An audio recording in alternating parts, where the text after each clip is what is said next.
Hello, it is a No Ums video for April the 18th, 2025. I'm actually a day early. I put it on the calendar for tomorrow, but I feeling peppy at the moment. I might like, okay, I might as well just do this.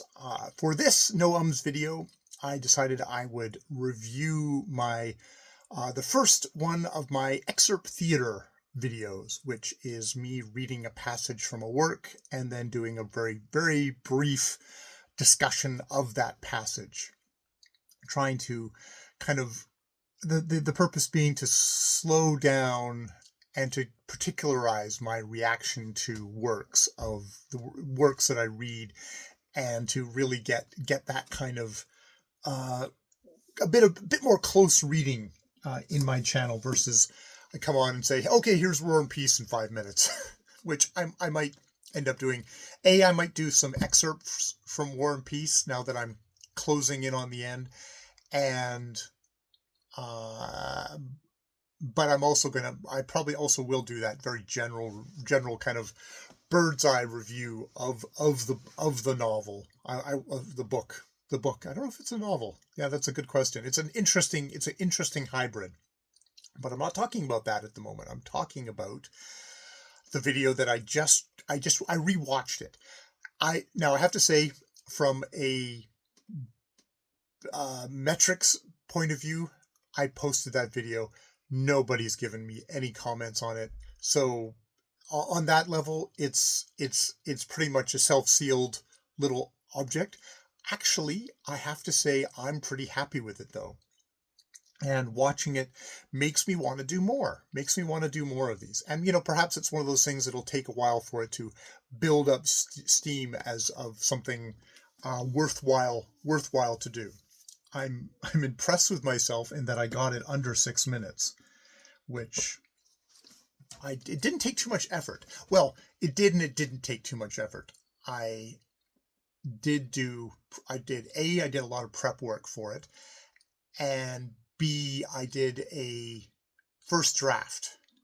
And indeed, after I'd done the second draft, which I was like, oh, I'm probably going to need to do a third draft. I was super repetitive. And there is a bit of repetition in the second draft I did, but I don't know. I was feeling generous, and I watched it before I posted it, because, it's always good to review stuff before you actually post it. And I was like, okay, yeah, there's a little bit of repetition. I go back to quoting the passage again in full, and I could have chopped that down. But overall, I think it actually did what I wanted it to do. It wasn't completely free of ums, but it was, I could tell that it's one of these things of like, oh, preparing, doing a bit of a practice and then doing it again cuts down on the ums. It's a little less, what am I going to say? What am I going to say? It's like, no, you've got it. Keep on going, the honing, the practicing. So I'm actually pretty happy. It's not perfect. Maybe it's not super deep insights, but it's like, okay, I stopped for a second and I presented a single passage from a work, and I discussed about that particular passage, and also was able to kind of made some more generalized comments about the work just using that passage. So even if I think I would like to do a more overall kind of, hey, this is The Wonderful Adventures of Niles, especially since I think I'm only halfway through. But also, if it's the only thing that I produced about The Wonderful Adventures of Niles, I'd actually be pretty happy with that. And that's, I think, a good sign for a video.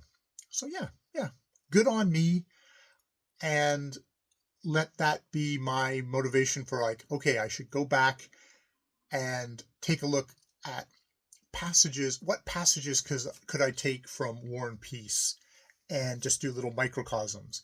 In that case, there's like two such different books in here that I think I would try and do 2 videos with that, and then release them like two sides of the coin of War and Peace.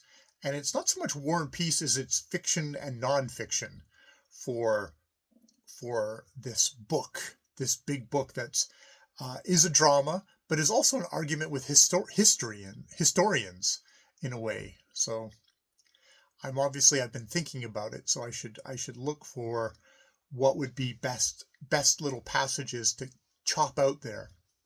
You know, it could be one about say Prince Andrei dying, or something like that, like one of the real kind of like, wow, this is Tolstoy really kind of digging deep into human experience.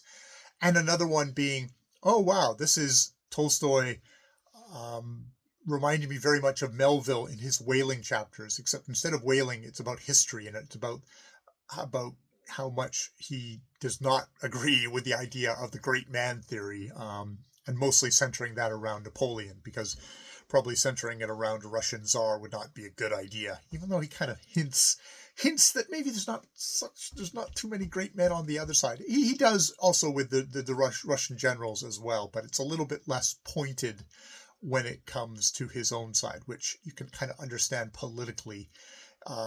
Just home team.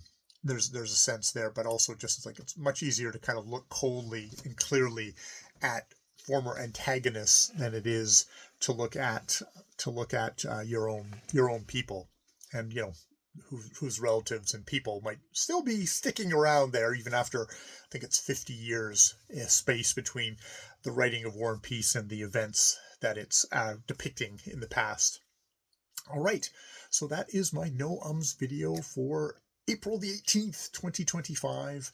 I will chat with you later, hopefully about War and Peace.